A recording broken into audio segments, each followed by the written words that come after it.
Now we have over 2,000 models, influencers, and creators that are part of Sunny. And it's very cliche, but if you have a passion for what you do and you truly believe that you will do it or do what it takes to do it better than anyone else, with a smile on your face, and you get excited about it, I'll say the rest tends to figure itself out. That's awesome.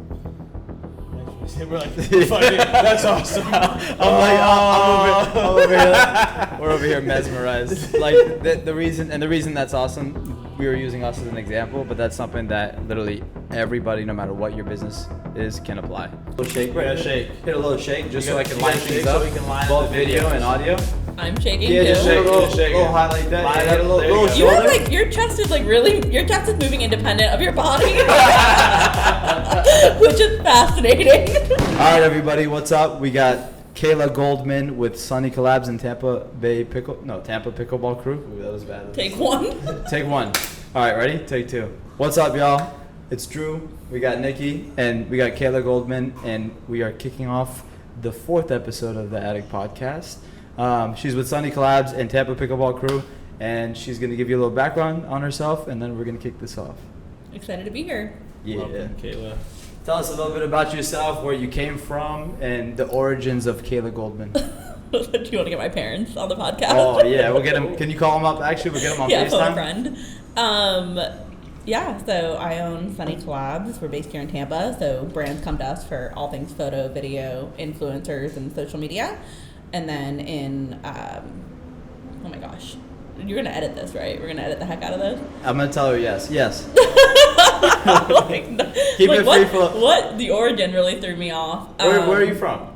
Where am I from? I'm from Cape Coral. Okay. So I grew up in Florida, and Sunny Collabs. It makes Sunny sense. Collabs. Yeah, that's a whole story around the name too. So it's very simple. You are a Florida we were woman. sitting outside of a Starbucks, and we were like, "Gosh, I don't know what to name. name this company." And I sat and I was just like, "I don't know. We're in Florida. Let's just call it Sunny." No way. It was that simple. And it was a meant to joke just when you first said It was just to get the LLC forms. Like, you need a name. Yeah, for sure. And I was like, we can always do business as someone else, and then we never did. Yeah. It was just Sunny. Sunny So- Holdings.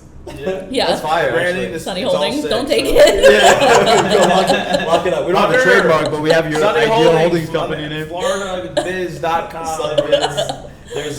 That's funny. We were talking about making ours Addicted Holdings. Addiction Holdings. Addicted Holdings. Oh, I like that. Yeah, That's we'll cool. see. Yeah. Yeah, don't take it. Don't lock it up. We'll make a trade. Yeah. Sunny Holdings. We're gonna get into the paddle Holdings. business, Sunny.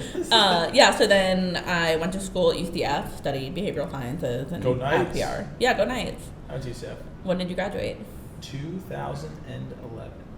Oh, okay, so I wasn't far behind you. When did you graduate? 2014? Did you ever go to Devaney's? 2013. Yes. Yes, I managed Devaney's, so if you were there, you probably saw me. Devaney's is the single reason I don't drink Jack and Coke. That's the probably single reason why that's you probably drink Jack and because Coke. of me. I used to. UCF. You don't know this because you're a young buck and you just never went to Nick's UCF. 45 for all the people that Yeah. don't know. He actually started late. He has 2009. But I look fantastic for my age. age like wine, baby. They used to be very cheap to drink at UCF. Like the cheapest place in the world. Like every single night of the week, there is a $5 or less. $5. You're hiding my face. Oh yeah, then hit a little angle. $5 or less, all you can drink anywhere. And we would manage the bar. $5 or $5 or less, all you can drink. Well, shit. And I hated bartending. I did it. I hated it. And instead of getting drink requests, I would just take bottles of alcohol and I would just pour 100 Jack and Cokes or 100. You gave me 100 Jack and And Cokes. that is why when she says that's the single reason, it's probably because of me I can going like. feel Just it have in them my all lined up chest. ahead of time. I would just people would be saying, hey, I want vodka soda, I want this, I want that. Like, I don't care right now. I'm It's just pouring Jack Jack and and Coke. And then it'd be, I probably hey, did order I'm- vodka soda. Nick is the first person to invent the drink buffet. Yeah, it was Yeah, a drink buffet. literally. My owner probably hated me because I was pouring drinks way too fast. For sure. Because people were just then grabbing over, but everyone would get absolutely fucked up. Place smelled like vomit. R.I.P. Devaney's. And that's what makes a great manager, guys. That's why. Thank you for the management tips. You give them what you don't know they need. Grab Kayla the notebook, please. Yeah, that was a terrible night at How was Devaney's. UCF for you though overall? You know, I got my degree from UCF, I didn't know what the student union was until I went to pick up my cap and gown. I was very much like worked through college and never like really embraced the college experience. Like I wasn't on campus very much. So UCF was more of like the area in which I lived. And then after that, you don't need to be. Orlando's huge. You don't need to be on campus. Yeah. Like it's. Yeah, it's a massive footprint. But yeah, I just was never. I didn't really care that much. I didn't want to be in school all day. I wanted to like do my coursework online, go to work, get experience, spend my day doing what I wanted to do, and then graduated and smart. So after that, I got into the fitness industry, and I was with Orange Theory Fitness in franchise development for a little bit. So I would oversee all first-to-market franchise owners as well as first-time franchise owners. That was really, I always say I got my MBA from Orange Theory. Yeah, that's like I feel like I learned so much. You know, even in my first interview with them, they're like, who's our customer? Who's Orange Theory's customer? And this is with corporate, right? And I'm like, oh, this age, this demo, they want this fitness result. And they're like, no, the franchise owner is our customer. And I was just like, oh, it was like such a light bulb moment of thinking like an operator. Yeah. And then in 2017, I moved to Tampa to be the managing partner of a boutique fitness studio called Camp. I was there for 5 years, which is how I met my partners here at Pickleball. And that's how I met you. Yeah, you had a little smoothie joint. Was that one of your first projects? Yes, you were at your First Sunny. first project. Yeah, First Sunny. Yes, 100%. But yeah, you Sunny. popped Kayla's cherry. Oh. Whoa! This is where I break the fifth wall. Blink twice for help. That's and awesome. It all comes full circle. It is. You never know. We did a little juice tasting, pinkies up. Yeah, we did a little juice tasting. That was like our first influencer event. Yeah, I started Sunny in 2021, and that was your first ever project for Sunny. It was my first influencer event for Sunny. And it was with Swami Juice. And I wasn't the customer. I was the influencer. Yeah. It was a juice tasting. Yeah. Like kind of like a wine tasting, but a juice tasting. It was cool. It was fun. It was cool. We had like 20 or 30 it was like lively. It was full. You know, I was still like working independently. I have a team of like 15 now, but I was on my own then. And it was cool. You gave me a chance. Yeah, it was cool. I don't know, a couple $100. I thought I was rich. And How long ago was this? This was in 2021. I spent more on balloons than I spent more on balloons than I spent on Sunny Collabs that day. I was like, oh, that was sick. That wasn't bad. And then I got the balloon bill from that lady, and I was like, holy balloons fuck. are like a business. I know. They got we want to talk margins. They got margins. Yeah, we want to do balloons here for the grand opening. Someone gave me some like stupid, we want to do like entry balloons. And yeah. They were like, this was be up like. I don't know. Is it like a supply issue? Is it like helium? I think it's just because nobody else is fucking doing it. Yeah. And they're just like, where else are we gonna get? We're gonna get hate. We're gonna get really a lot of hate from the balloon community. It's a very lucrative business. So guys, if you're looking for something to do, check out balloons. Yeah, paddles. Crazy margins. I wouldn't get into that. Wouldn't get into paddles.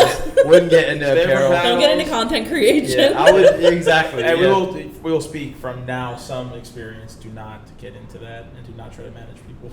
Do not try to manage people. It's coming from the manager of nobody. No, what was the place called? Devaney's.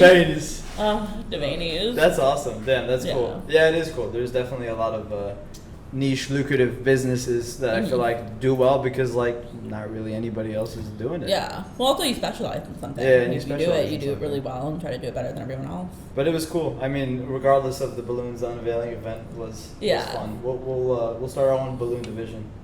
Addict balloons. Yeah, coming soon. You just are just addicted to helium all day long.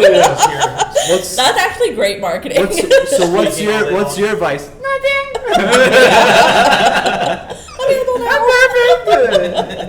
That's hilarious. That's awesome. So Sunny 2021. Yep, 2021 started Sunny, left camp, went out on my own. It was kind of a COVID entrepreneurial How was camp, by the way, overall? Like, just as an experience, yeah. It was so cool, because coming from Orange Theory, which is clearly they've grown so quickly, is because they're such a scalable model. I say it's like a business in a box. Like, if you get the opportunity to open one, you have every tool, every resource, every question answered, which is a certain path to go. And then when I went to camp, there was it was total freedom. Like, there was little to no structure. If you have an idea, it can be implemented company-wide in 15 minutes. Yeah, you can hang up whatever you want. You can. It sounds like something we know. Yeah, but it's cool when you're kind of like that startup because you can be agile and come up with stuff. And so camp was such a cool experience for me in that way. And we grew so quickly, and we went through so many interesting things as a company. And the owners were so authentic and like just very like this feels right or this doesn't feel right, and you went so much off of your gut, which showed me truly what I was capable of in terms of like ideation and creation and intuition. And then you take the experience and the education from school and Orange Theory and all of that to then be like, okay, well, how do we actually apply and operate? That was super useful. Jimmy Lanza is the owner? Yeah, right. What do you think? His wife is Jimmy's wife is the one that runs camp. Whose wife? Jamie Lanza's wife.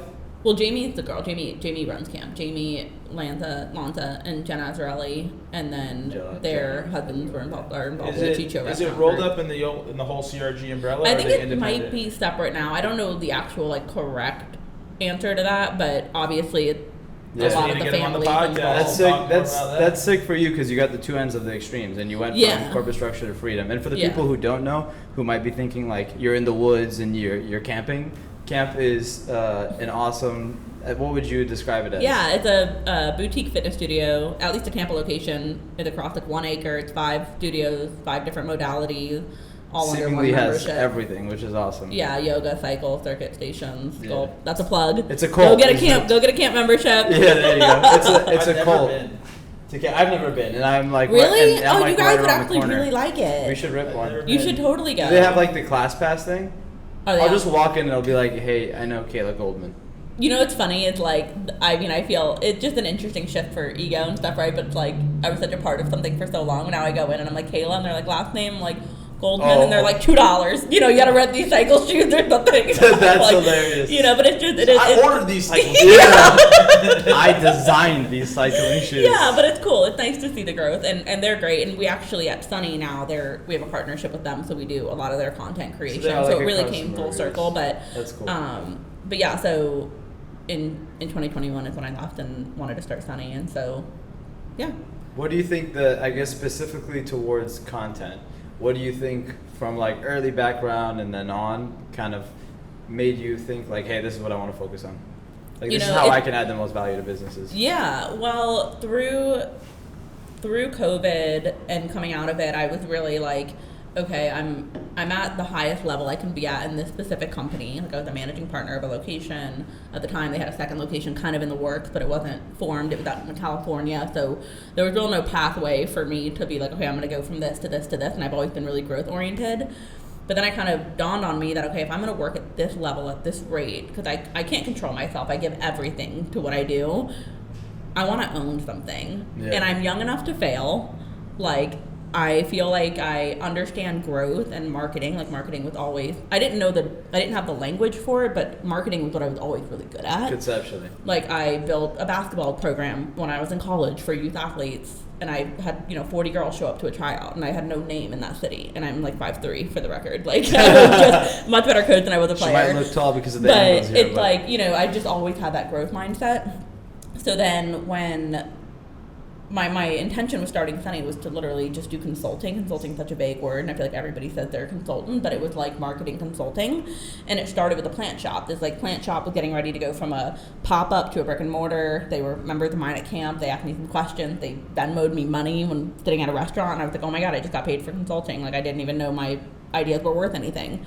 That's really where it started, but the Achilles heel for every small business was social media. For sure. Which enveloped into content. And so... And still remains the Achilles heel. What did you say? I said it still remains the Achilles heel. Yeah, well, because, I was just talking with the restaurant group today that it was like, from a day-to-day basis, if you own or operate a business, social media is the least important thing that you need to do on any given day if you own the business. Like, or manage a business. Like, you have a laundry list of other things to do. In the grand scheme of things, though, social media can make or break your business in a day, too. Right. And so it's like how do you balance that? And so I would come in as this, like, one-man resource and be this outsourced marketing department for a small business. And out of anything you can outsource, that's going to be the most important because, like, the amount that goes into it, like, I think my past businesses, it's like social media wasn't the base and the focus, and it wasn't really necessary. And I think through Addict, we've now seen, like, not only the importance of it, but what it takes to do it successfully. From like really having the strategy to the execution. It took 12 months to get this podcast rolling, so just think about it. They're going to come repo the mic here soon if we don't do something. They're backing up the truck. It's beep, beep. Drew Hurley was like, all right, we'll film today. And this is why you can guarantee to see a podcast every fucking Thursday going forward. At 10 a.m., motherfuckers. Yeah, literally. It's a big time. I will lose it.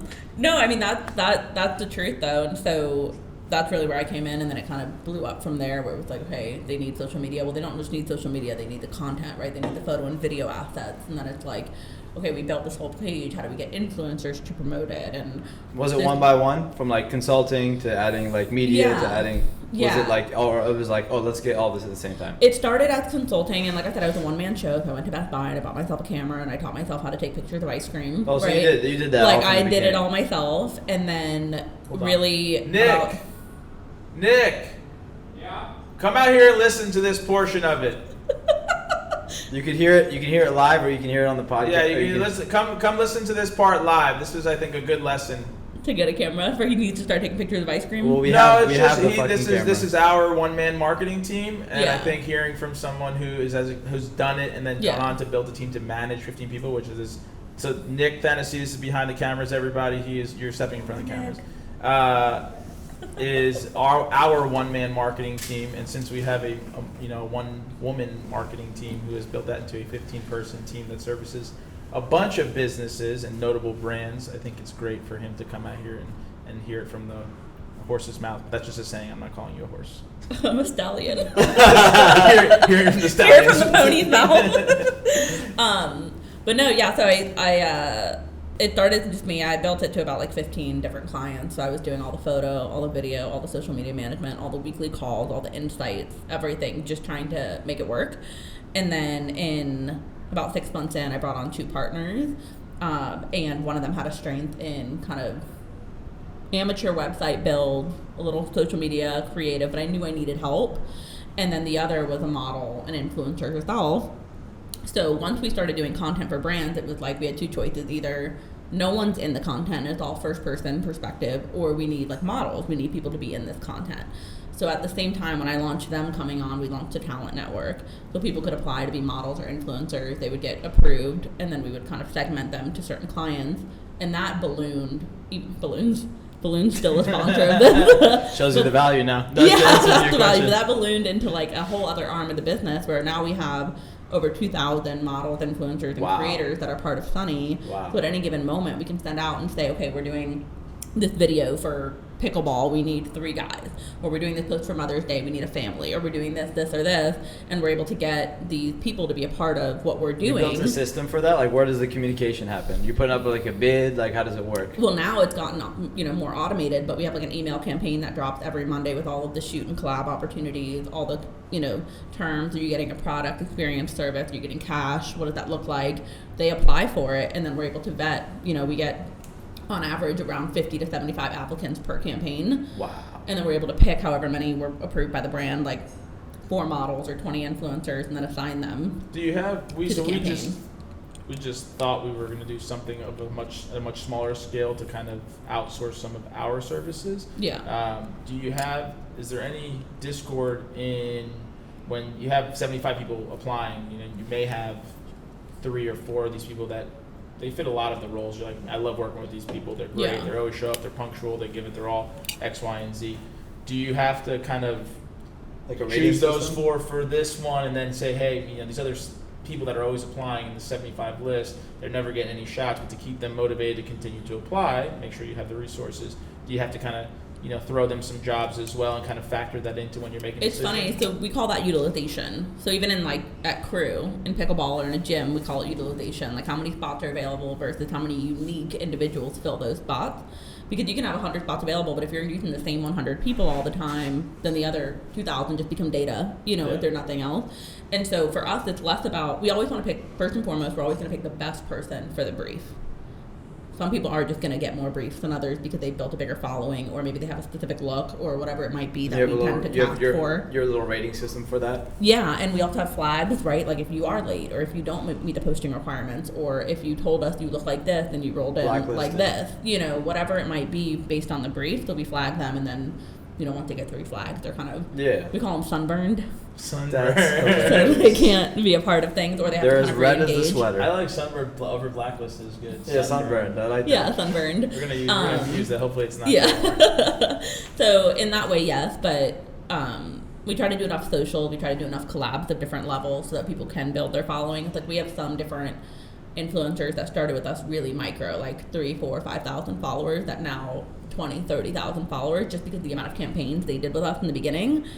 The other brands don't know what they were compensated to do that campaign, so they look like they're booked and busy by 20 different brands every month. Yeah, and then they get that next big paid deal from a DoorDash or from something like that, which is awesome for them. So we hope, you know, to be creating opportunities. The model side is really fun because it's more just social. Like people get paid, they get to be a part of content, they get professional photos and video, and they get to make friends and meet people. And that's been really cool. Mutually beneficial. You're sitting in like a mutually beneficial camp, I guess. Yeah. Balloons in camp.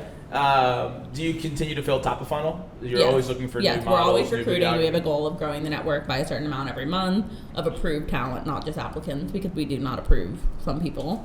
And then we also, you know, are always doing outreach. Yeah, we can use it. You trying to apply? Yeah, let's apply. I can do side hustle. A little side hustle? Yeah. But just models. Send us the application link. Just models. You totally could model. We always need guys. Perfect. Yeah. Hey, side hustle. We funding this bitch. Let's go. When I use the restroom here at Crew at this facility, I never got paid for that. There is he didn't get paid for that. There's a poster of Nick, and I am often looking for it while I am in a seated position using the restroom. Yeah, it's Nick to my side. We're gonna send. Like I don't get enough. You're gonna put a clip of it. Yeah, I'll you sitting on the toilet. Yeah, I'll pop this up right here. No, not sitting on the toilet. So you probably can talk about Sunny for the next 24 hours in a row, and we'll get back to it.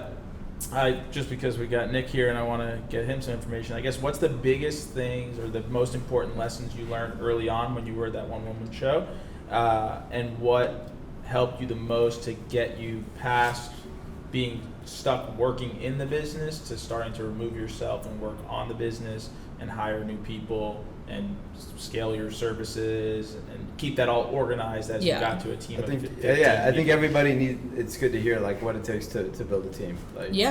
Well, I think what you just described is like a natural life cycle that happens over and over again. So like right now I'm in a season where I'm working on the business. But after that, once I figure out what needs to happen, then I get back into working in, right? Because you're like applying it and you're training and developing, and then you just kind of keep going back and forth through that cycle. And I think as a startup, that doesn't go away anytime soon. So I think the biggest thing is, and it's very cliche, but if you have a passion for what you do and you truly believe that you will do it or do what it takes to do it better than anyone else, with a smile on your face, and you get excited about it, I'll say the rest tends to figure itself out. When you look to bringing on people, you want to look for the same mentality of finding partners. And not like in the legal sense, but like people who like, can I curse on here? Yeah. People who like really give a shit. Like not just like it's a holiday, it doesn't matter. And of course you want to set healthy boundaries and hustle culture and whatever, but it's like you want to have people that just really give a shit. And I think every person we hire, they have to be that. And it's like you identify like, okay, if you're not this, it's a non-negotiable. So for us, it's like, if you are not a good energy person, it doesn't mean you can't have a bad day, but most of the time you are a good energy person. Like I enjoy being around you, you make me laugh, you're positive, you don't get stressed out, you don't wear it on your face, like you're good energy. The other ones, you show up, you're accountable, you meet deadlines, you do what you say you're gonna do. Like if you fail on any of those, there's no room for that. You can't teach that. And when you say partners, this applies to internal team, the people that you work with, like the people that you hire. Yeah, there's like ownership, there's accountability. It's like you cringe at missing a deadline. You feel bad when something's not well received. You're open to giving feedback as much as you are getting feedback. Like you really see yourself in like a career path. And I think when you hire people that just are checking a box, you don't get that. Yeah. Like, and so even as like the one man show, there's going to be this chapter of your life where you feel like you're doing everything. But the reason you're in this position is because you guys probably feel like he's a partner. Right. And he's got the growth mindset, and he's got good energy, and he shows up, right? And so it's like, I find that the next few hires, if they don't work out, it's probably because of one of those two things. Everything else you can teach. I sent these guys did you see the thing I sent you guys at 4 a.m. about Brian Chesky, about how long it took Airbnb to hire their first employee? What was it? 5 months it took him to hire his first employee, and he still, to this day, he asks, I think originally, it was funny, it was about Sam Altman. It was Sam Altman talking about Brian Chesky, and so he asked a question, or he was interviewing. His interview question was, if you had 1 year to live, would you still accept this job? And the funny part of the post was that, like, I think since then he's kind of expanded that to, if you had 10 years to live, would you still take this job? And so that becomes, that's a cool question. That stays with him today. And that's so an awesome question. So Nick, if you had 10 years to live, would you still take this job? Yeah, I'm having a good time. He's having a good time. Thanks. All right, it is monitored. Yes, but I'm I think, having a great time. And for us, it's, there's going to be seasons of life, right? Like, I have 15 employees. There's a commonality that they're all in their 20s for the most part. Obviously, their bills are different, their life is different, their family's different. So I feel like, you're not going to keep everybody forever, and that's okay too. But everyone I would say, like, their if you're of time sometimes. Yeah, if you're at Sunny, let this be like a springboard for you. Like, if I can keep you forever, and if you really want to be here forever, it's going to show that, like, it's going to show up that way. But if I can't, are you better as an employee, as a person, as a friend, because of your time here? And then we make the most of that year or 2 years together, and then you move on to something maybe that's better for that time of your life. 100%. Yeah, not everything needs to be forever. Like, sometimes you just. I think we got to talk about some of the pickleball stuff, but I do want to say, do you have and what you can speak about is, I know because you work with a bunch of big brands. We kind of perused your website earlier, and just kind of saw all the people that you have worked with. Is there any in the last, I guess, 3-4 years, specific, either an isolated event or a branded deal or a partnership that is just so memorable that you can speak about? It was like, wow, this thing was just over the top. It was crazy. Proudest, most excited. Great to work with, great to work on. Yeah. How many can I give you? Start ripping them away. This would be awesome. There's been a couple like defining moments or like aha moments, right? So, and these are kind of out of order, so like no particular order. The first one being camp. When camp came back around and became a client, that was such a cool moment because leaving camp, I always say it was like a breakup. Like, we were so in love with each other, it just wasn't right anymore. And so we had to take like a year separation, no talk, no happy birthday text. To realize how much you just loved each other. Yeah, that's like, we just loved each other. So then when it came back together, that was really kind of a happy moment for me. That was a proud moment. Another one is one of our first clients was Ice Shaker, like a water bottle company based out of Dallas, and they were on Shark Tank, and it's part of the Gronkowski family and all that. And that came from, I sent out literally over 200 cold emails, and that was the one that wrote back. So like, that was the first. The one out of 200. Yeah, oh yeah. And the other 200 are still in some for you funnel, math wizards, they're still getting hit up. Come on, man. And some have come back since, but that was like, I remember just punching away at the keyboard for like 14 days straight, just trying to find brands, looking at anything and everything that was sold in a Whole Foods or Dick's Sporting Goods or a Walmart, just trying to find brands. That's what it takes to get clients, people. 100%. And people stop. They stop after the 5th email. And I don't remember what order they were, but they could have been the 200th one I sent. That's a 0.5% conversion, but it turned out to be great for her. You still might you heard me say that. So that was really cool. And then there's just been a lot of cool stuff since. But the biggest thing I've learned is that everyone is so connected, and you make good relationships. You follow through on what you say you're going to do. Like, it always comes back around. And because Sunny is now, almost 3 years old, we're seeing like people that have left one brand and gone to another brand and brought us on, or like some of that just kind of pollination that happens. So I think it's all always of them good to hear that. Like, are kind of cool. The power of I think it's always good to be reminded of, even if you're good at it, the actual power of like networking, like the effect of like stirring the pot and just genuinely like helping people out. Yeah. And it will come back around, especially when you do it just authentically. I think 100%. Right. Your word is everything, and if you say you're going to do something, delivering things on time, delivering them at the quality that you see fit. I mean, I'm sure that's how Sunny operates. Yeah. And if something comes up, something comes up. But like, the best thing you can have as a skill is like communication. Yeah. And part of that is just like having those, if it's uncomfortable for you, those slightly harder conversations sometimes. Yeah, show up with a 100%. solution, But being active. Show up with a solution, even if it's not the original plan. Have a backup plan, and people will understand that, hey, you're trying, and for whatever reason you couldn't. Nothing's ever for lack of effort. Right. Lack of effort and lack of communication. There's an unlimited amount of problems, so having that solution mindset is like, it's the sexiest thing that exists. It's be just positive, like, right? You gotta be positive. And that goes back to the attitude thing. Like I think that's the one thing that you can hold people accountable for, right? You never know how things are going to perform, but like the mindset that you go into with it and the attitude you have. So I think we're ready for the next chapter. Pickleball, baby. Chapter 2. As you can see in some of these camera angles, maybe through one of these window shots, there is a facility around us, a beautiful 12-court facility that is probably one of one. You will not go to another one that there's no probably looks and feels like this, both from a temperature basis and just from an overall vibe. But it's an amazing place. We're so lucky to have a home right here in the center of it. How did this all get? Well, I guess what was your first experience with pickleball? How did you even find out that it existed? Because I know we've talked about ours, which was unique in its own sense. But what was your first experience? Yeah, well, I feel like I'd heard about it a little bit as like a sport because I'm super close to ESPN and that kind of stuff. So I was seeing like all the tennis players competing and all these different things happening.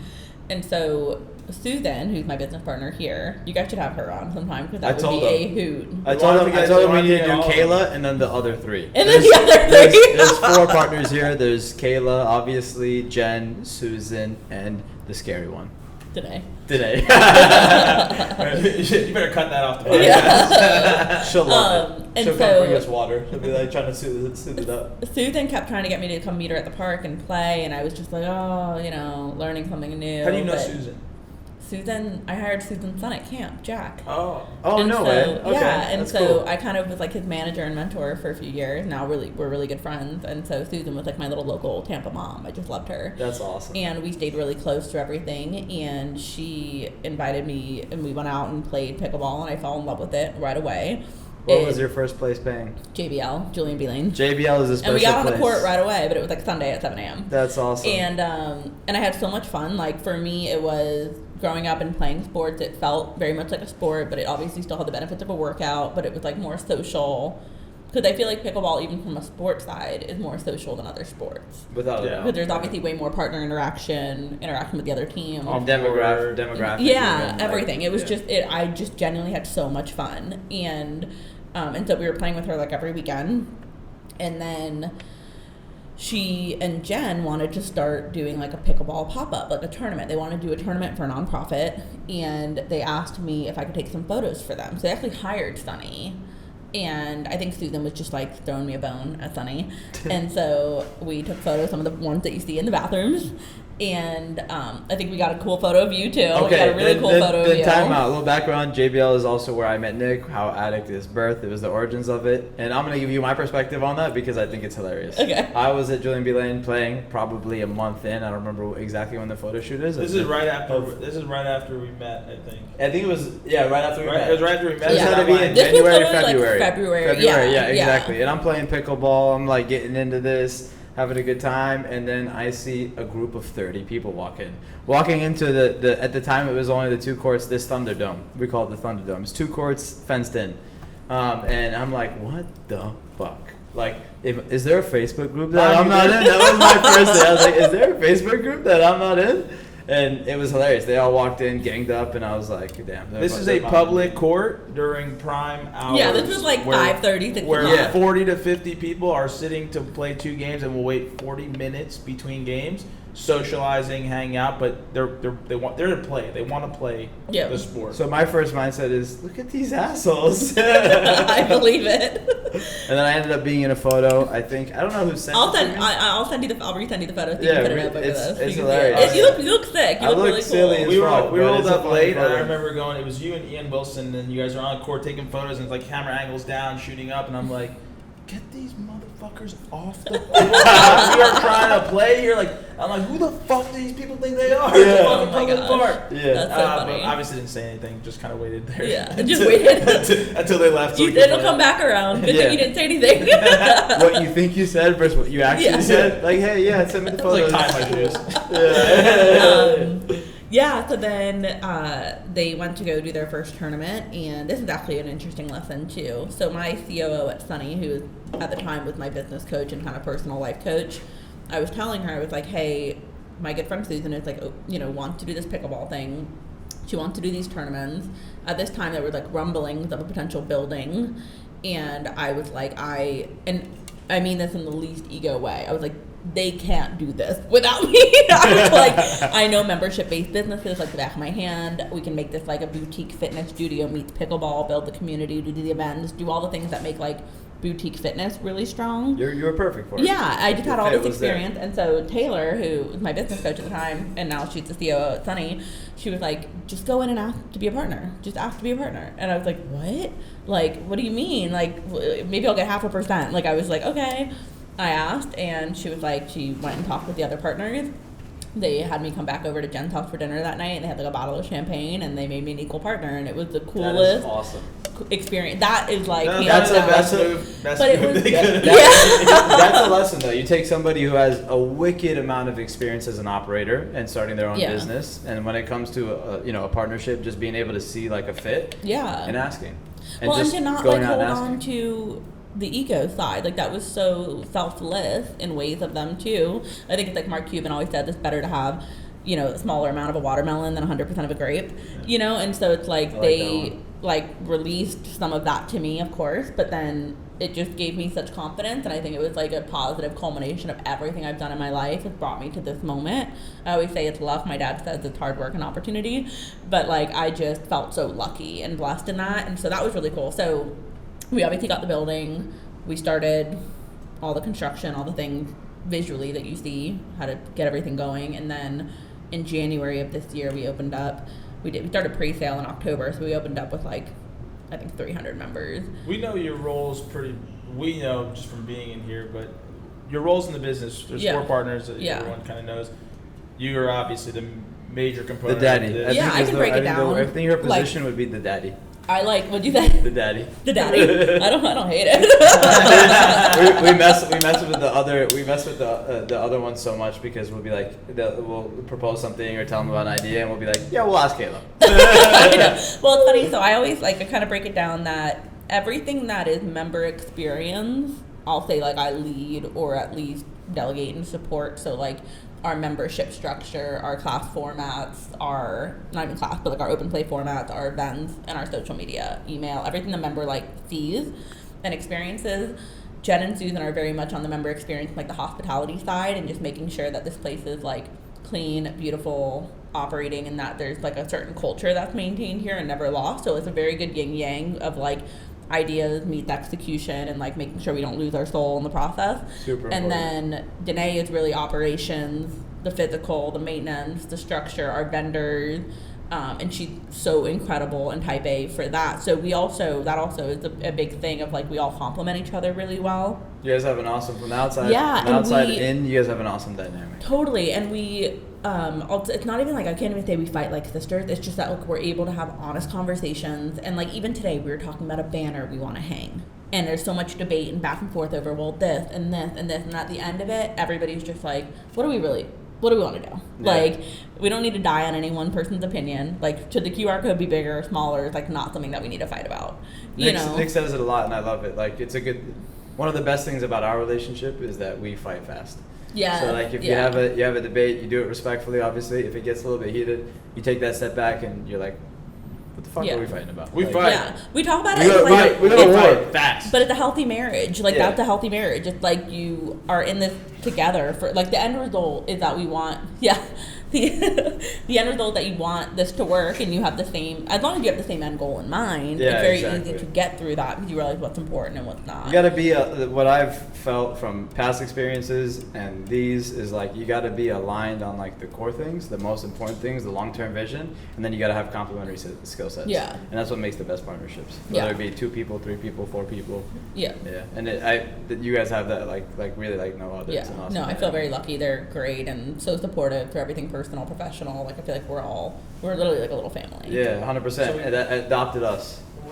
Thanks for the adoption. But Yeah. honestly, even that's like such a nice segue of all the networking and the relationship building and community, and like we've all had honest conversations and been able to be like, I need this from you or you need this from us, and it's 100%. like at the end of the day, we want you guys to be successful, so we're gonna do what we can. You guys want us to be successful, so like we've never felt bad asking for anything or needing anything, and you guys also have been so helpful. 100%. So It's, It's it's a almost like your ethos is collaborative, like Sunny Collabs. we've had some bright collabs, and I think it's like we're addicted to it. Yeah. We're doing the best we can. Oh, that's awesome. So we probably can dive in a million directions, but I think since we are going to have the remainder of your team, so we can touch on some of those points in a different time. I'll talk pickleball all day long. Let's go. This is obviously the hottest topic is facilities. Everybody wants to open up a facility. It's shit for everyone. This place, before Drew and I even thought about Addict, the first thing we did was we saw probably the same sign that y'all saw on the corner of this lot that said, space for rent.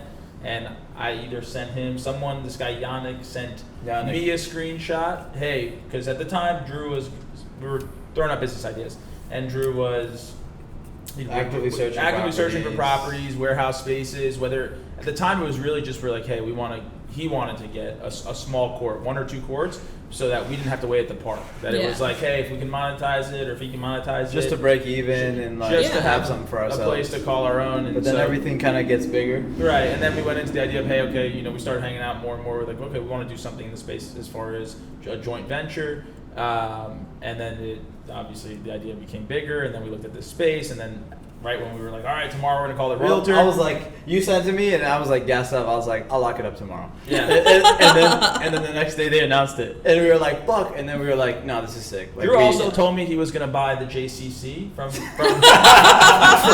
the Glacier family who owns the Bucks and Man United to build pickleball How far courts did there. the negotiations go?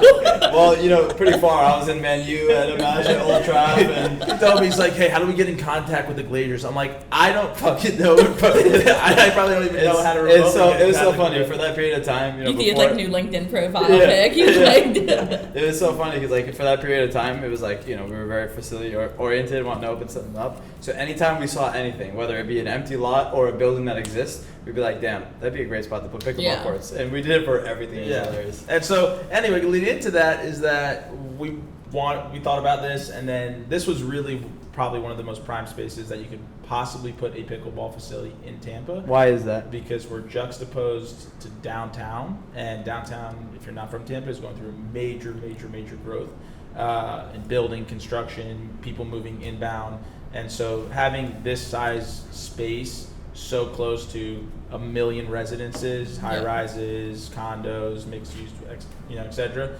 is optimal.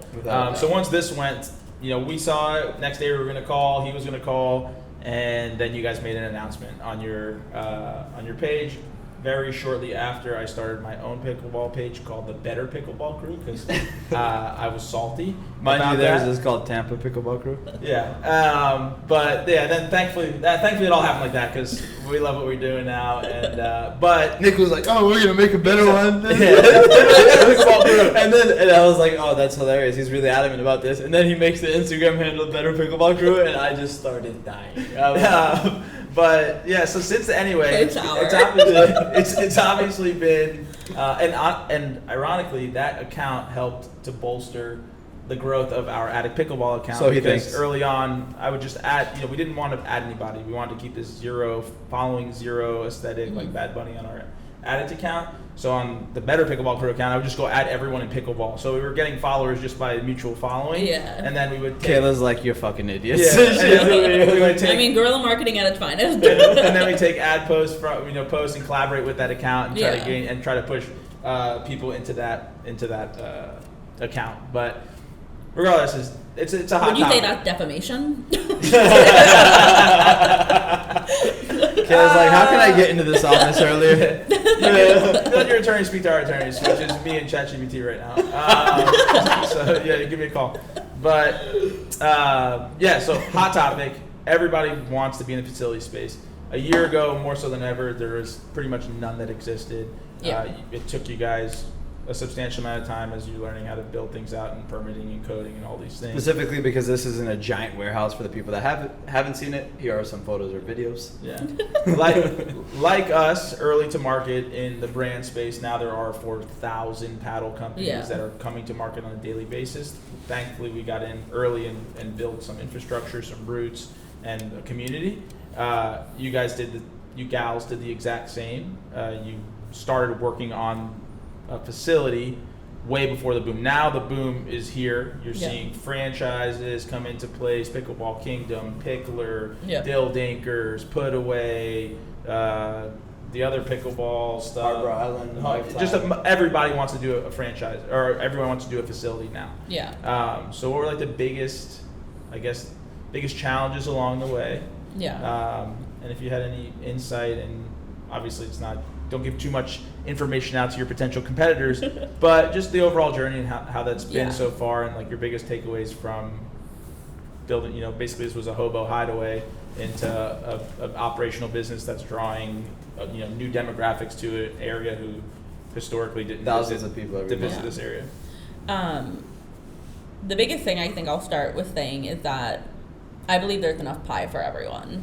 Like, if other pickleball places open and they're successful, great. That's great for us because it's proof of concept. It's more demand in the sport. So we don't really sweat what other people do, and we also feel very lucky for our location. Like, it's so close to downtown, like you said, but also so accessible to so many parts of Tampa. And pickleball doesn't...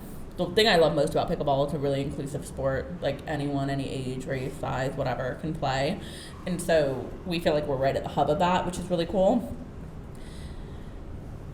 I don't really have a ton of advice for other owners. Other than if you don't have me, you're fucked. Yeah, you can go to sunnycollabs.com if you have social media needs and fill out an inquiry form. But it just like, I don't think, I didn't have a huge pickleball business background, but I feel like hire good people, put forth a good service, right? Like, it's the same as a restaurant or a bar or a gym or anything. Like, have something that people want to come to, treat them well, make sure they have fun, make sure they use it, make sure your staff are nice, keep your space clean and functional, and rinse and repeat. From what I see, the biggest thing is focusing on the consumer. Focusing on the person getting to go there and experience something. We, I think what separated us is we've taken bits and pieces of advice, because when you open a business, when you own a business, I'm sure you guys experience this, you will get advice. Solicited and unsolicited. Yeah. I can't tell you, once a day I get a guy at the front desk that's like, well, just a little business advice, and I'm like, okay, well, you're on the other side of the desk. I'll see you later, bud. Thanks for being a paying customer. Run it, teach it. But it's like, you get people, especially, I'll say, we get people that want to mansplain stuff to us all day long, and, so it's like, for me, I think we chose what we chose what we wanted to listen to and what we wanted to apply, and we listened to people who were doing it better than us or had merit to what they were saying. If we took everyone's opinion, we would have drowned. Yeah, and nothing would have, and we would have become this washed up version of ourselves. And so we went for the mass consumer of someone who wants to be active, who wants to play, and who wants to have fun. And that knowingly, and I don't think it's any secret, we attracted below 4.0 players. Because we wanted cat's out of the bag. Shit. But like, it just, and I think over time we will build and we'll attract that group for a specific set of reasons based on certain programs that we offer or certain times of day or certain communities. But it's like, we went for the mass player, the person that was the right mindset though. But like, when you have 12 courts and you have a 40,000 square foot warehouse, you have to do that. Yeah. You know, it's and a big so part of the market, which is because even sub in 4.0. People that Tampa, wanted to not be scared, right? Like, who's that person that wants to play pickleball but is afraid to go to the park, or doesn't have a partner, or has a spouse or a roommate of a different level, so they can't go to the park together, or they don't have fun, right? So we went for this, like, sign up for beginner, intermediate, or advanced, and over time we're introducing deeper and we're getting people ranked, but like we took a more boutique approach to it of just like, whether you're a walker or a runner, the treadmill's for you, right? Like, we didn't make it just for one person, and so I think we were able to get a lot more people. We got a wider net that way. You did it the right way. You hit the largest part of the pickleball market. And that's a great representation of the actual sport. Totally, and we're seeing people get so much better, too. Like, because they're in an environment that, like, fosters that. So it's like, over time, I feel like over time we're going to hit that higher level advanced player because our members are becoming that. Yeah. Like, we just had a guy who won the men's 3.5 for the tournament last weekend. I mean, I remember his first beginner session. That's awesome. You know, so it's like they're becoming that way and they're growing, and so it's cool to see that this be a place where they can do that and do that on repeat. For the people, because you've seen thousands and thousands of people come in here, for the people who don't think they can play pickleball because they think they're either too out of shape, they're too old, what do you say to that? What are the people that you've seen here that break that mentality? I mean, I just tell them to go through our funnel, right? Like, start with Pickleball 101, go on to a beginner. Like, don't worry, no offense, guys, don't worry about what paddle you have or, like, what shoes you're wearing. Unless like, it's not an addict paddle. Yeah, but, like, just show up. Show up and try not to fall down. Yeah. Like, just show up and try to hit the ball. Like, you're going to learn the rest over time, and obviously it comes easier to some people than others, but, like with anything new, it's intimidating, but we try to make it fun, and I think the fact that you never have to have someone to play with, like, you always have people here. I mean, for the first 90 days we were playing until, you know, we would have people. We were on a list. Yeah. We were on the filling basis list to get attention. Hey, you guys come at 8 a.m. We'd be up till 7:30 a.m. working. Like, all right, we got 15 minutes to brush our teeth, take a 10-minute nap, and be over at the I appreciate that. Thank you. Sure. But so it was fun. And you've done a great job just creating that environment, like making it comfortable. And I think operating a facility without having F&B, food and beverage, and it just all comes down to the programming and really being able to create that environment that reaches those consumers. How has it been? I have a question for you. How has it been?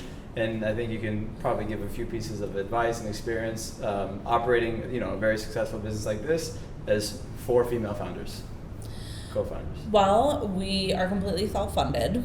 So fortunate in that way, because on the Sunny side, I've experienced fundraising as a female, and I usually don't play that card without real meaning and intention. Like, it is a monster to get people to take you seriously.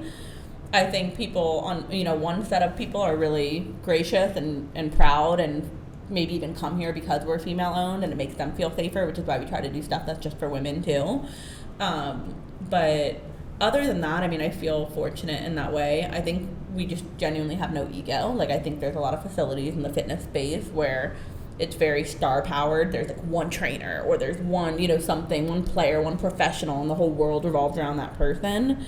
And I think if you look at our social media, even in your day-to-day interactions with us, you wouldn't know without us explicitly saying that we were the owners. So this place has really become about our members, and I think that part is good. Community. When we first started, we told people that, I mean, when we first started meeting, like, we just thought that the name Addict, we were like, hey, we're not going to tell anybody that this is our business. Yep. We're just going to tell everybody that there's a company out of somewhere else. San Diego.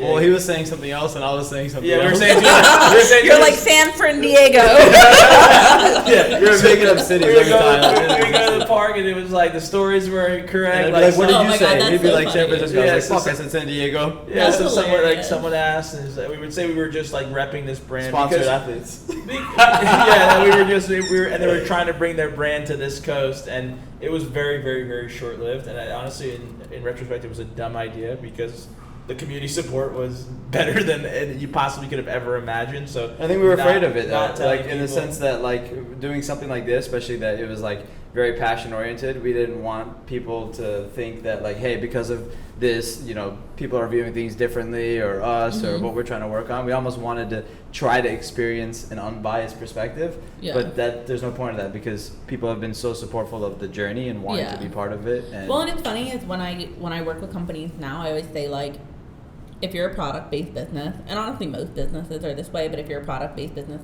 like the founder stories are so important, and people buy from who they like and who they trust, and they want to get to know you, and they want to know where their money's going. And I think we're seeing a lot of brands shift in that direction, especially on TikTok.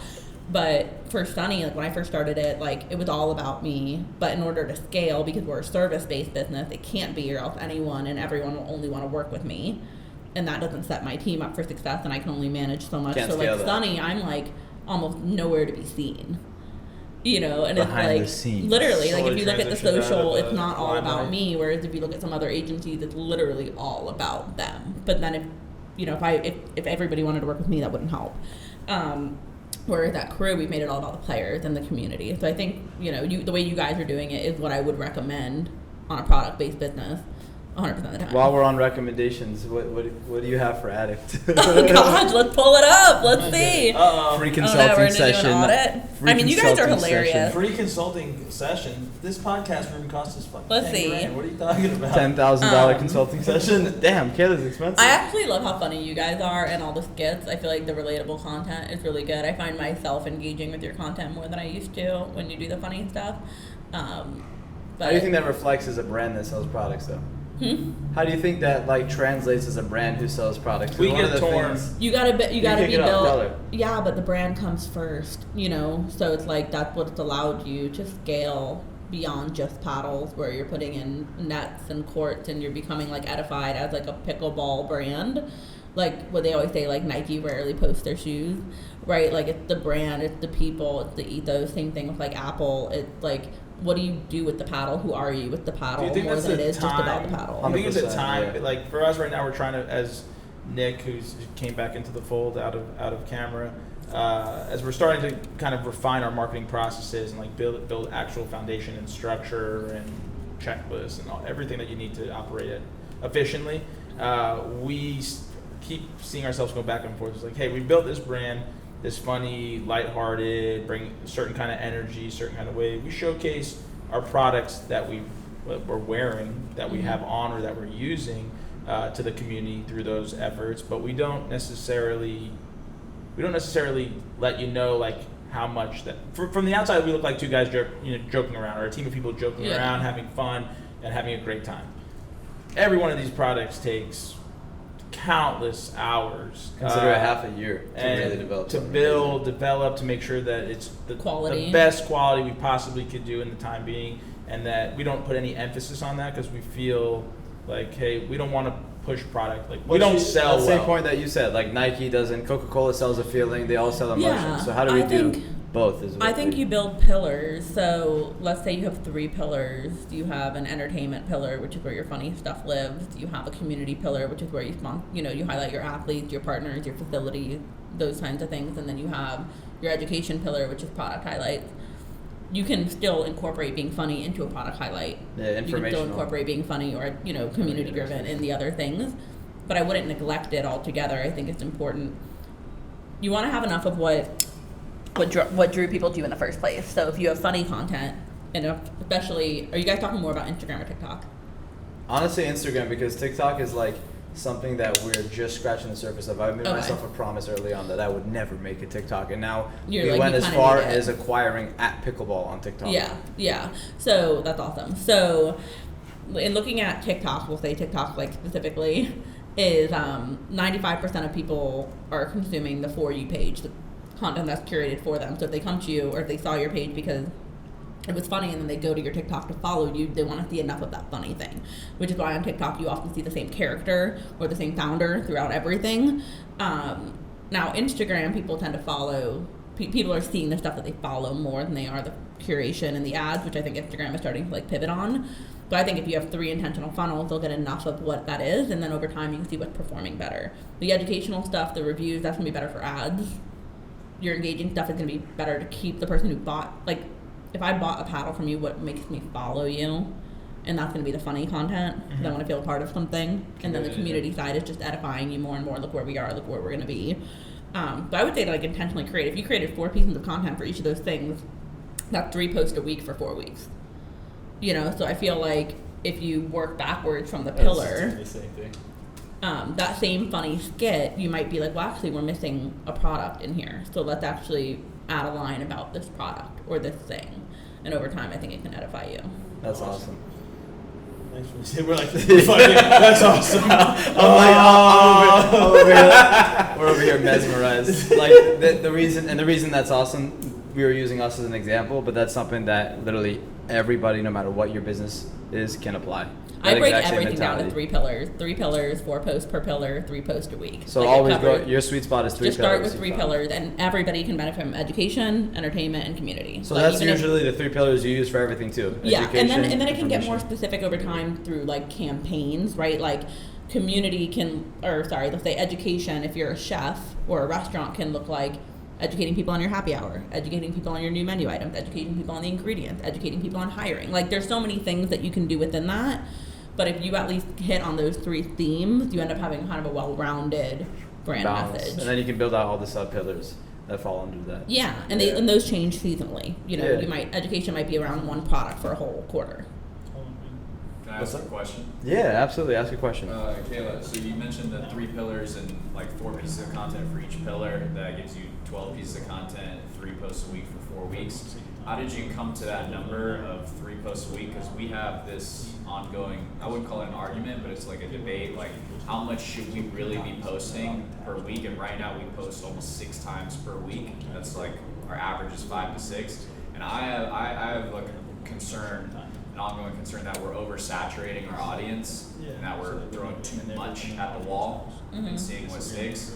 Is there like, from running Sunny Collabs and your previous ventures, like is there some data or information that you've gathered that supports that maybe like you should post only 3 posts per week or whatever? Because this is an ongoing like discussion that we have. Yeah, well, especially if you guys are investing time and resource into creating, I think a couple things. 1, like let your content breathe and land. So like if it were me and I'm only one opinion, right? Like everybody gives opinions. I say 3 posts a week is good. And it gives you buffer for going for a 4th or a 5th based on a holiday or a great piece of UGC or something else. But we invest in our content, so we want it to land. I don't want it to get swallowed up by the next post. I want it to perform. I want it to get shares. I want it to like live for a little bit. You're also going to hear people that say post 3 times a day, every day, right? Until something goes, and then I think stories is a big opportunity to replace some of that backfill. That's what we hear a lot, yeah. Instagram, even like Adam Mosseri, like the CEO of Instagram, was just talking about, I think yesterday, about how important DMing is. So creating content that's shareable, that people want to forward on to the next person, is the most important thing you can do right now. So if you stopped and you went really intentional and said, okay, we're going to still post 6 days a week, but 12 of these are going to hit our pillars, and they're going to be intentionally shareable content. Then from there, you see how they perform. I think if something doesn't hit your pillar, at least ask why you're putting it out there. Yeah. Because it should be one of those things. Don't post just to post. That's the one question that can keep you intentional. That's the one question that can keep you intentional. Like, why are we posting this? Because this is our overall game plan. Yeah, totally. I think that's a good mindset on that for sure. Yeah. And like, is it going to convert? Is it I think that's one thing that's one thing I feel like we've experienced, and we're trying to find that balance. Is like, what for the first time ever, when we've been trying to be really consistent, we've seen awesome results. But then we have a week period where we're like, are we fatiguing our audience, right? Because it's exciting when maybe you do 3 posts a week, because then it's like, oh, I can't wait to see what they posted. Totally. But if it's every day, it's like da da da da. And if it does hit those pillars, it won't feel the same. Yeah. So they might get an entertaining piece one day, but then they get an educational piece the next day. So it can be, how it's framed too. We'll help the consumer. At Sunny, we post 3 to 4 days a week. Almost never post on weekends. Typically take 1 weekday off, so like that 3 to 4. At Crew, we post 2 to 3 days a week. If I really have something important, educational, an event coming up or community, then you've seen I posted 2 flyers in 3 days. We don't normally do that, but it just shows that it's like important. But on top of that, we have our weekly email. We have our members only Facebook page. So like there's different ways How important of are those reaching two, people. you think, compared to your our socials? email, I think, reaches a different demographic. Not everybody follows us like on Instagram. Bit of an older demographic, even if you were to emphasize it. Yeah, I think it's an older demographic, but also there's so many people who have come through these doors once or twice that may not follow us on Instagram, but they'll see our email every week. Like we have very low unsubscribes. So I think, it's also a layered approach. Like, are you relying on Instagram as your only way of communicating? Are you exploring SMS? Are you exploring email? What does that look like to everybody who's ever made a purchase from you? What message are you telling them on a weekly basis? You know, so there's a couple different audiences that you want to reach to. That's awesome. Yeah, this is all juicy material. Yeah, we should probably. Do you guys do an email campaign or no? We do have email marketing. We just started. We have a really great individual that does it. We just haven't given him enough attention. Is that him? No, we have this guy, Jackson. This is the guy that's supposed to help give him more attention. Yeah, exactly. So just And as just of met him yesterday. Yeah. As of yesterday, we're kind of transitioning because it was me historically that he reached out to us a long time ago. It was a relationship that was built up over 6-7 months to the point where we finally got something, a framework down of what a partnership could look like. And still, he's done stuff. He's set up flows and different automations for us, but we still haven't really utilized it. Now with our new website and with the store, and we're collecting more and more emails.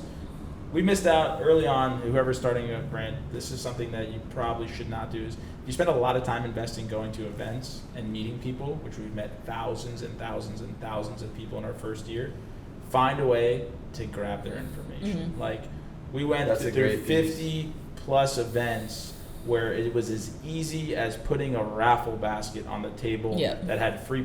We gave out $50,000 worth of free product, but we never asked for anything in return other than feedback from the consumer. Hey, what did you like? What did you dislike? Which was some really fucking expensive feedback. Yeah, really, and it was it wasn't wise. So like, grab that information because they want to hear from you. Yeah, right? They might not value. once you have that first interaction, which we did so many times with so many different people. It was just hopefully they would follow on the Instagram page, because a lot of people don't. Well, the other thing too is capturing data. So let's say Instagram goes away tomorrow. Let's say you had 1 million followers. What do you do with that? It means nothing when you go to the next platform, like TikTok. That's why you're like scared to build it, because it's like you have to start over. Yeah. You That's how know, it feels. and you don't want to post the same content on Instagram as you do on TikTok and put it in email, because that's when people get burnt out. Like it's the same piece of information. Yeah. Your email could literally be a facility feature of some facility across the country and 10 cool things to do in Tampa Bay for pickleball every week. Like That's you literally awesome. could just be a tournament recap, event recap, highlight, like the source of local pickleball news. Right. In that way, maybe you feature a pro. Some provide value, not just because now market. if I Instead of follow keeping the you- same shit for everything and trying to do the same thing on all platforms. Yeah, so then if I follow you on Instagram, you make me laugh, I'm learning whatever, and then you post a story that says, red, white, and crew this weekend, and then the link says plus 5 other tournaments. Click, subscribe, get this weekly, right? Like, and you start collecting all these emails, so then when you do the product blast or the sale or those things, you can kind of convert them. So it's like I would start building a strong email strategy. That's just something that you can keep up with weekly, that you can find. I honestly think events, pickleball events, because I would love to be in that. Yeah. I'd be like, heck yeah, tell Yeah. everybody about my events, and I'm sure all the other facilities in town and across Florida It would could love be a that. blurb about the podcast, 100%. like an informational. Yeah, actually, hey, and it this is becomes who we- I think that's a good point that it becomes you about the think about, though. pickleballer, Yeah. who then ultimately becomes the customer. What would make somebody want to be part of every single one of your methods of communication if it's all the same shit? Right. Because it's like I So- follow their Instagram. But then why do I need to in be your on this? email, you're like, check out this video that got 1 million views, and it reroutes right back to your Instagram, and then it's this giveaway, and it's like a cycle where I just become more and more engaged with you, and I like what you do, and then product drop. Yeah, that's so Take a little smart, piece yeah. of what you said earlier. So right now, our marketing plan, which has been showing some promise with what we're doing, is like we've been hitting everybody with consistency. And so, albeit is we're doing 5 times a week posting or shooting for that goal on actual grid or reel on just a single platform, plus on top of that additionally 5 stories a day, reposts, reshares, unique stories, this, that, the other. That's just Instagram. Now we're doing the similarity on TikTok, we're doing on YouTube, now we're doing with this podcast channel, LinkedIn twice a week. So we're hitting a lot of stuff, but we are regurgitating content. So we are saying we're not building content specific for platforms. You had mentioned that 2 and 3 times a week is your strategy, or a strategy that's worked for you historically.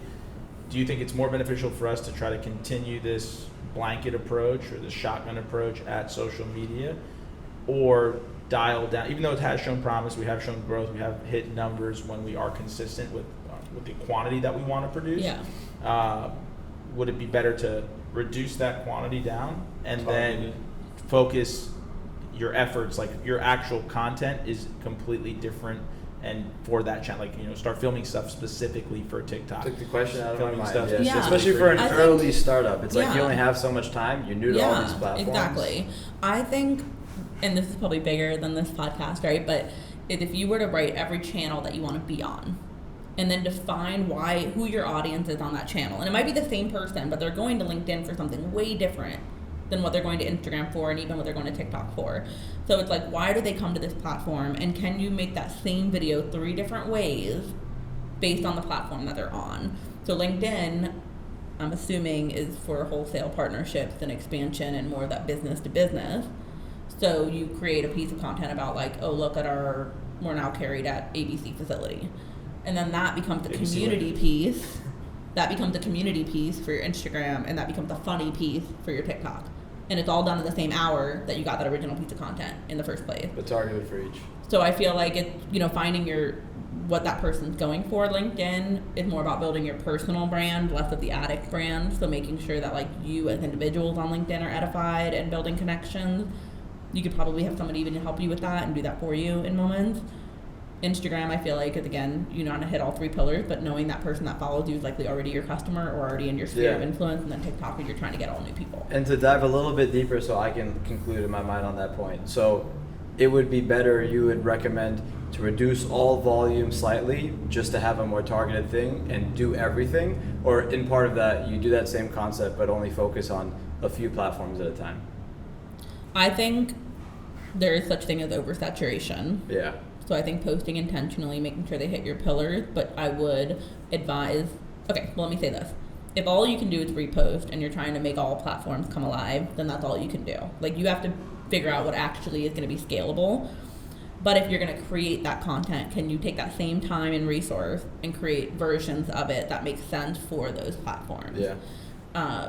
Because like I said, Instagram and TikTok are so different. I think I've seen a lot of professional video on Instagram. TikTok doesn't want professional video.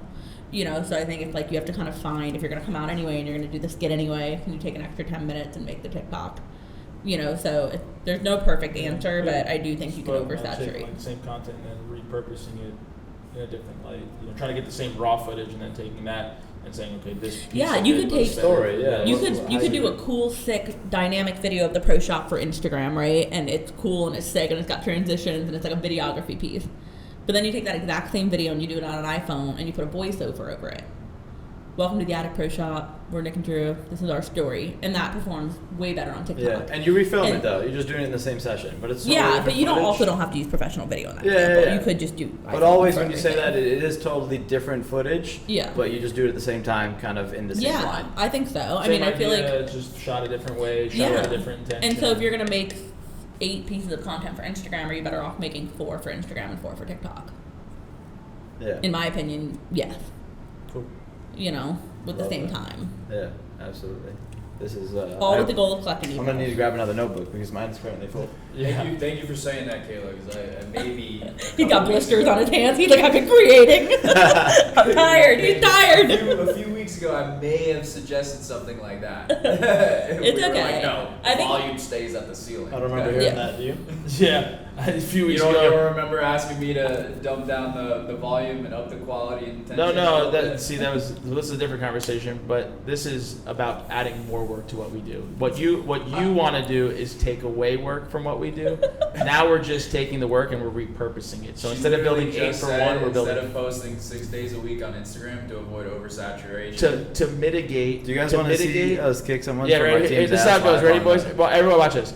To mitigate, we are now doing 3 and 3 instead of 6. Right? 3 plus 3 still equals 6. So now we have 3 unique pieces of math content guy for over here. this platform and 3 unique. Yeah, what you were proposing. Up the time because filming a TikTok takes half the amount of time. What you were proposing is to Instagram take video. down the quantity, which means less work to do.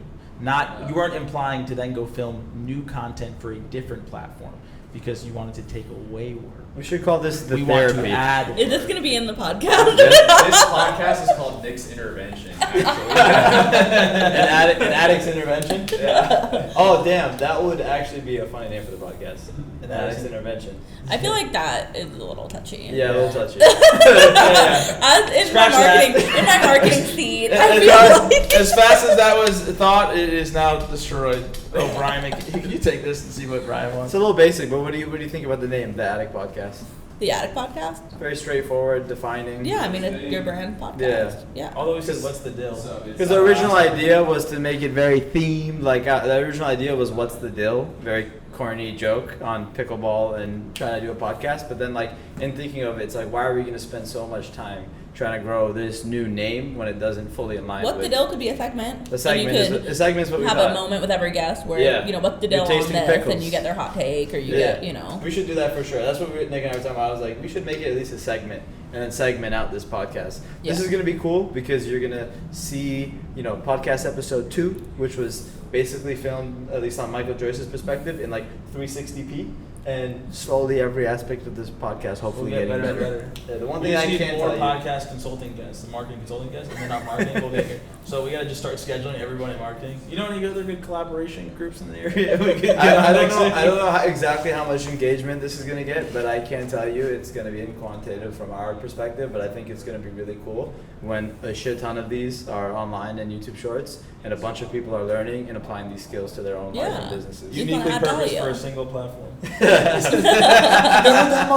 But you could take little pieces from today and you could put it on LinkedIn. That were, like, more that's a great educational. point. This is great. And you could take like the beep, what actually happened during the podcast, and put it on TikTok, which is you yelling at Nick.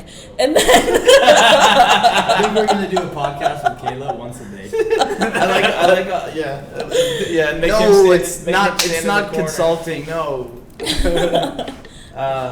That's Cool. awesome. Well, thank Anything? you. Any last minute words? The question that we close out for everything too, unless you have anything. you know, else. what's the deal? So what's the deal, motherfucker? Is what is your biggest piece of advice for anything, whether it be in life, somebody trying to start a media company, somebody just starting their own business? What's your biggest piece of advice or something that you want to leave people with? A little food for thought.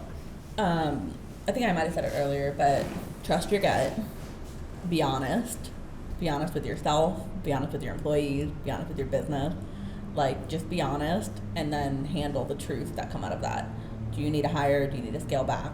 Did you order the right thing? Did you set up the right thing? You know, just, I think not being afraid to look at yourself, and if you can't be honest with, are you actually working as hard as you say you're working? Are you actually grinding? Are you actually investing? Are you actually doing the things that, like, you tell yourself you're doing, and why isn't it working? And just be honest with yourself, and if you are doing all those things and it's not working, you might not have the right product. Kayla Goldman, everybody. Applause here. That was awesome. Follow me at Follow her Nick, you're fired. Sunny Collabs. Kayla. that's our first pillar, termination. Termination. Fired with a double D. No, Fired no. with the- I think we're gonna see Nick blow up on TikTok. I think Nick's gonna be a TikTok. I agree, and I think we're gonna see Drew blow up on YouTube. Yeah. Silent Where you got, crickets. OnlyFans? I'm gonna go crickets. Oh my You're gonna see OnlyFans. me blow up. Make sure to follow her on my Hey, I OnlyFans. know I'm Make sure you doing follow my something right. OnlyFans. Kayla, guess how many Add dick. impressions they averaged per month on Instagram when I started?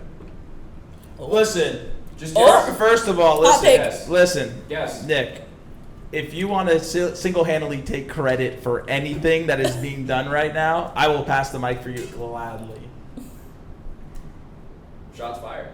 Crickets. But All right, take it cut. again. Our It's a marketing team, was it's a team. yeah. Are we trending in the right direction? I think so. Take it I again. think so. I think in the you right are direction. We are trending trying in the right to direction. Like I that's said, I because feel like you have added bandwidth and you've added work to the We're team at and the ability. 55,000 impressions a month on Instagram. Now, last month we did 400,000 Wow. impressions. Who stars in all of these Yeah. on videos? Instagram alone. look, you need the talent, you need the director, you need the producer. It It takes- takes, And it also, takes a team. We give, didn't spend can money you before Nick, take so a there's beat and a give lot of away some factors. words of affirmation? Huh? Can you take a beat and That's give what we're away gonna some do. words of We're gonna affirmation? do I give him affirmation all the time. I also give him a lot of. I We're gonna I do tell like him. an older Do you feel brother. appreciated, Nick? I know they appreciate me. I tell him. I give him. I yell at him a lot, and I tell him It's thank like a you a lot, father. and I give him a lot of Parenting. guidance. No, like you said, they treat me like a partner, like an Yeah. individual. It's And not that goes just back like- to your point, though. That's like He thrives in that. He we're- wants the He does, accountability. and Yeah. he's a very driven human being. Like if you, even if it's something that he doesn't have experience with, he's gonna take it on all the time, and he is gonna have the mindset of how can I do this the best, Yeah. and how am I I gonna love keep that. improving. I had And the number no one clue what thing, digital marketing was before I started. Now I've spent hours and hours learning about it. And He is That- a that's what pleasurable pain in separates- my ass. That's and, what he is. and how we define, in 2 words, how we define kind of our version of accountability is really radical transparency. And Yeah. that's like a core. Yes. That's a core I love component that. of this company, and we always keep it real. It's Yeah. respectful. It's with the same mindset that we are all doing this so we can grow as individuals, not only Yeah. as Addict, and grow the company. Yeah. Yeah. But takes a special person. Cut. yeah. Peace. Thanks for letting me be a part.